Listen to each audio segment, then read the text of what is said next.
She stared at her reflection in the mirror. Her skin was slowly disappearing. Her fingertips turned transparent. Her face began to twist and distort. Meanwhile, data in her mind was surging exponentially. At this moment, her brain had reached 40% of its potential. She used to be just an ordinary girl, but her boyfriend betrayed her. A gang captured her and used her as a drug mule. While she was being held captive, one of the thugs kicked her in the stomach. The drug pouch inside her ruptured, and the blue crystals leaked into her bloodstream. From that moment on, her brain began to awaken. When she woke up, she was no longer the same person. She could sense the vibrations in the air, read people's thoughts, and even see through the very structure of the world. With these new abilities, she easily took down the guards, stormed into the operating room, and forced a doctor to cut her open and remove the drug pouch, without any anesthesia. The substance inside her was called CPH4, something that normally exists in tiny amounts inside pregnant women to help a fetus's brain develop. Now, it had pushed her brain capacity to 20%. Soon after, she tracked down the gang leader, invaded his memory, and found out where the remaining 3 pouches of CPH4 were hidden. She began absorbing global neuroscience research at incredible speed and contacted a top brain scientist. She told him, "My brain has reached 28%. My neurons are expanding explosively, but I have less than 24 hours to live."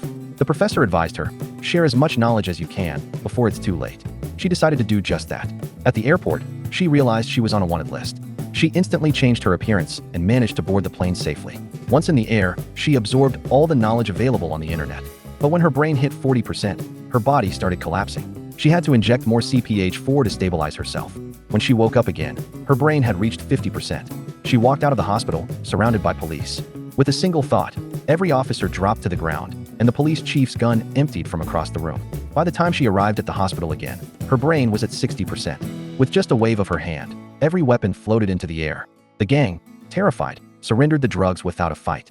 She met the professor and a group of world-class scientists, demonstrating how she could read the universe's deepest data. But suddenly, the gang stormed in and chaos erupted. She injected all the remaining CPH4, and her brain power shot up to 70%. Her body turned into a black mass of energy, absorbing everything around her until she became a living supercomputer. When her brain surpassed 90%, she gained control over time itself. She traveled through space and time, touched the hand of a prehistoric human, and witnessed the birth of the universe.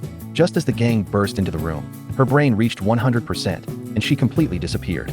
When the chief asked, "Where is she now?" the phone lit up with a message from her, "I am everywhere.